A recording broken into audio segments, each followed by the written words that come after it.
Today I'm very excited. We have one of our restaurants is a partnership with a chef called Mauro Colagreco. He's an Argentinian. He's the only Argentinian to have 3 Michelin stars in his restaurant in France. Hello, my name is Renee Leith Manos. Welcome to this podcast, Where to From Here, featuring conversations about luxury travel and how it's changing in every pocket of the globe.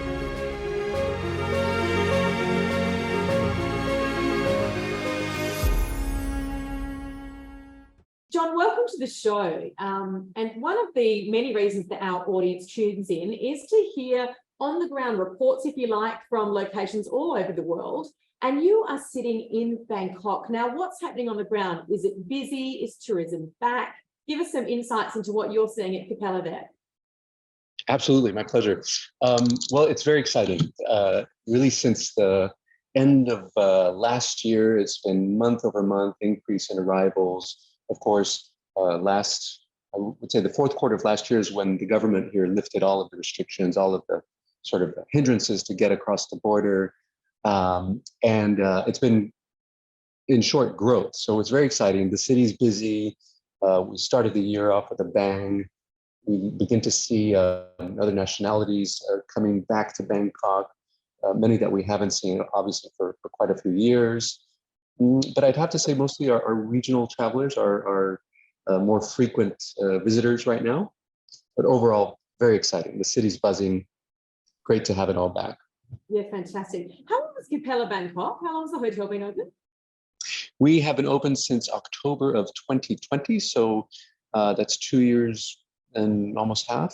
So it's pretty new, really. And what I'm hearing, from the industry and also from, luxury travelers is that in terms of Southeast Asia, Bangkok is really leading the way, particularly in terms of luxury hotels like Capella and restaurants. What's your take on that? Do you agree? Oh, absolutely, wholeheartedly. I mean, from my first visit to Bangkok, and dating myself, but 15 years ago, it was temples, it was a very gritty city, very dynamic, exciting city, local street food.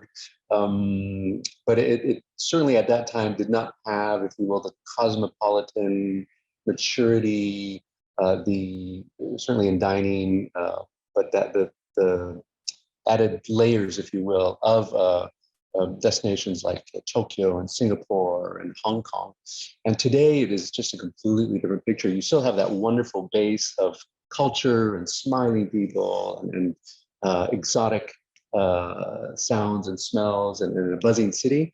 Now you have incredibly sophisticated dining. You have Michelin-starred restaurants. You have wonderful bars and speakeasies. And you have, I would say, a level of sophistication that rivals any of those major cities I mentioned before. Yeah, it's interesting. What do you think? Why has that happened, and why have so many luxury restaurants and hotel brands gravitated to Bangkok at this time? I think, for one, the Thai customer is actually an extremely well-traveled, open-minded customer. And so just from a local resident perspective, seeing what has happened in other cities like Singapore and that evolution there. But even if you look at Singapore, say 20 years ago, it was hawker food. It was obviously the cultural elements, and it's evolved as well. So I think, of course, the world or global trends of a higher level of expectation for food, for dining, for fine dining, the beverage industry, that has just obviously come into its own here in Bangkok. So customer that demands more, that has very high expectations in their own hometown. And then just, I think globally, there's that evolution that we've seen in dining and in restaurants. Yeah, interesting. And what differentiates Capella as a luxury brand? I've reviewed and stayed in Capella Ubud, Capella Singapore. I have to be honest and say I love the brand. Best breakfast ever. Can you talk us through Capella Bangkok, because I've not yet been? What distinguishes Capella and what really attracted me, this is my first Capella, to the brand is 2 things. One is that because of the scale of the properties, being much smaller. And the brand DNA and our ethos is really about maximizing our customer engagement, craftsmanship of very unique experiences and moments, and then curation of discovery in our city. So wherever we're located, we pride ourselves in finding very unique experiences that we can then share with these guests. So the scale, the size, they're really going back to old school hospitality, and of course taking care of them and showing them unique things that they normally would not have access to. And then the other is in terms of the unique design, and every Capella is completely different, from luxury tented camps in Ubud to historic red brick townhouses in Shanghai. And of course, our property here, which is really all about the river, this incredible highway of trade and merchants over time and history. We're actually located sandwiched between the Chao Phraya River, the River of Kings, which is a living, working river, and Cherongkung Road, which was the first paved road. So you can imagine just the layers of history, the shop houses, the very interesting neighborhood that we are in. But back to your question, those two things really are what distinguish Capella, I think, from other luxury brands at the moment. And in Bangkok, how are you approaching sustainability? I mean, it's such a massive thing in the hotel industry, not just the luxury industry. So what's your approach? No, yeah, you're absolutely right, Renee. It's our customers more and more, they want to know, what are you doing? We can hum and haw about it's too late, or there's what impact will it make? But one thing that Capella has done, and very consciously with all of our new hotels and all of our existing hotels, is we partner with a group called, a third party called EarthCheck, and all the properties have to achieve a certain level of certification. And there's a wide range of criteria, from carbon emissions, plastics, and so on, and also related to our engagement with the local community. For us in particular, because we were a new build property, we set off to open with zero plastics. And it's beyond straws. When you really dig deep into it, you realize, oh my goodness, there is plastic in every aspect of our lives. And so especially it was kitchen a lot. storage. Kitchen storage is a really big problem, I know. You're absolutely right. So using reusable kitchen storage, while still respecting hygiene codes and whatnot. A lot of it had to do with negotiating with suppliers to say, okay, well, when you deliver things to us, please don't deliver it in plastic bags. We'll provide you with containers that will be sterilized and washed, et cetera, et cetera. So really forcing people a little bit to rethink how they do business. And so we've been quite successful at that. I believe we have one item left in the hotel that is a plastic item that we're working to find an alternative solution for. But it very much top of mind and part of our day-to-day lives here. Interesting. And John, you worked in, as you said before, different brands, Ritz-Carlton, Four Seasons, now Capella. Do you see, having worked at the different properties, that each luxury brand has a particular type of customer? But I think people are traveling in just a very different way. They want to consume experiences and destinations, perhaps with less brand loyalty, although there's comfort in knowing a certain brand will deliver something that you can recognize. And certainly there are customers that still seek out those brands. You sort of know what to expect in terms of the physical aspects of the building, and there's comfort in that, and a sense of security, if you will. But less and less. I think a customer might want an Aman experience on one journey, and might want something very different when they go to a city, perhaps on business, and stay at a Hyatt. We found that our customers, they're really searching for meaningful experiences, things that go beyond just the ticking of the boxes in a destination of things to do. And they're staying longer, so that they're really taking the time to engage again with the destination, with the people, of course, within the hotel, but also outside of it. And what is the future of Capella? I know you've recently opened a property in Sydney, which I cannot wait to see. It's very exciting for Australians. Yes, we're very excited about that one. It just opened a few days ago, and it's a beautiful, you probably know it better than I do, but it's a historic building, the old Department of Land, if I'm not mistaken, steps away from Circular Quay, great location, very exciting. And again, very unique in terms of its architecture and design. And that will continue with Capella. It's one thing I think that helps the brand tremendously as we grow is that it's privately owned. It's a family-owned brand. So it's not a publicly traded brand. It's not part of a very big consolidation of multi-brands. And so it's really staying true to its brand DNA, its brand ethos. And moving forward, we open very carefully in the right destinations. So next properties coming up, I believe, will be in Japan, Kyoto, Osaka, as well as regionally, Taipei, and I believe in Macau as well. It is an Asian-grown brand, and that's our backyard. So that there's an effort there to really establish ourselves in our backyard, if you will. But we have projects. The family is based. The family that owns Capella is living. Are they from Southeast Asia, or where are they from? Yes, absolutely. So the family, the Kwee family, KWEE, are based in Singapore. Right. Their owning entity is called Pontiac Land, and they're a wonderful family that primarily in real estate development of luxury properties in Singapore. And so some of the Capellas will actually be built by them. Singapore is theirs, and they built it. Sydney as well is owned by them. And then some properties will be managed by contracts, like here in Bangkok. And significant property in Singapore and in Sydney, heritage buildings that were sort of saved by them almost and revitalized to, bring them back to life. That's right. That's right. And then really, when you understand that real estate aspect of taking an older building, it's a real passion project, not an easy thing to do. And certainly the investment is substantial, but also the patience and the care to really look after these historic buildings. But so regionally is really our strength and growing there. But then we have exciting projects like in Florence, Italy, 50 meters from the Duomo there, also a historic building with the modern building addition. So that will be very exciting, and we look forward to growing throughout the world. Absolutely. Now tell me, have you seen White Lotus? I have. That's a great show. Isn't it fabulous? How realistic are some of the portrayals of the characters? White Lotus being a show set in 5-star hotels. Of course, one is in Hawaii and one is in Italy. And there's some pretty crazy characters, both who work in the hotels and who are guests at that home. Did you see some familiar moments?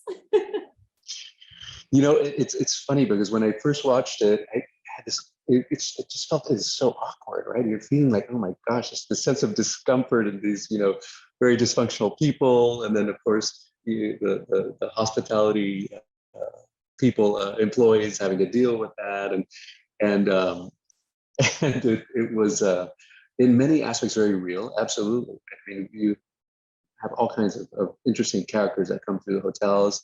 Of course, it's a bit it's of course for TV it's played up to a certain degree, but definitely very recognizable in many ways. The property in Hawaii I used to work at was the Four Seasons Maui, where they filmed the first season. I think the second one is in Italy somewhere. It's the Four Seasons in Italy. It was filmed at as well. Oh, was it also? So it must be a partnership with the brand. Yes. Your next question, actually, one of the properties, Four Seasons Maui, which is vivid memories. Four Seasons Maui is very popular with the West Coast Hollywood crowd. It's their go-to place. It's a very easy destination to get to. And one of the aspects of the property is that it has beautiful pools, but limited lounge space and seats. And so the regulars would, if they had a nanny or a helper of some kind, sort of domestic help, they would send them, but typically they wouldn't travel with them. And so at 5 a.m. in the morning, you would see them out, sort of putting magazines on loungers. And I remember one morning opening breakfast and seeing Arnold Schwarzenegger at one end of the pool yelling across the pool to Maria, his wife, Maria, how many chairs? And he's putting magazines on these chairs. And it's like, it's surreal, but only in somewhere like Hawaii. But so it's fun. This profession is definitely you have to love it and love the quirky aspects of it and the challenging aspects of it, because you were dealing with humans, right? And so it's and humans with very high expectations, particularly in the luxury segment. 100%. And that's really what that White Lotus, that show portrays, is, a lot of persons are wealthy, do feel entitled, and they're paying a lot of money, so they want to get what they want. Absolutely. And they've worked very hard for that money in most cases. And John, what made you go into luxury hotels? What was your story that's led you to such a colourful career? I blame mom and dad. So my parents were absolutely loved entertaining. So at least one night a week, dad would be smoking his pipe and mixing martinis. Mom would be preparing an incredible feast. So they were very social, and so we were always hosting. And so I grew up in that sort of environment. Grew up cooking with my mom as well, so cooking was part of it. And we moved quite a bit. My dad was an engineer, so we moved every 2 to 3 years. And inevitably, we lived at least a month or 2 months in hotels. So I grew up running around, bothering the housekeepers. My most vivid memory was the Copacabana Palace. When we moved to Brazil, we lived 3 months in the Copacabana Palace, and beautiful property. I think it's at Belmont now, maybe. Again, blaming it on my parents, the traveling, the socializing, the entertaining.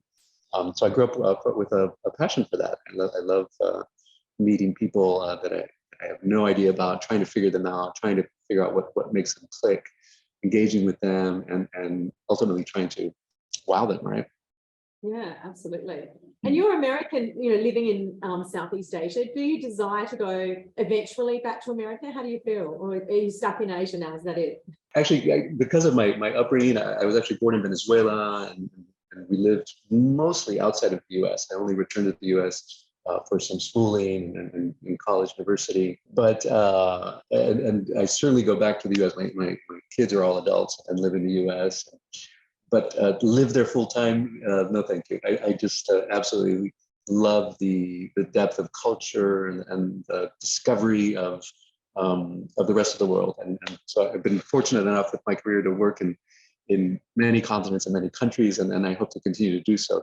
And can you share what has been perhaps one of your ultimate luxury travel experiences yourself, given how much you've traveled around the world? I had a wonderful experience in Mauritius. Actually, we were living there, operating a hotel.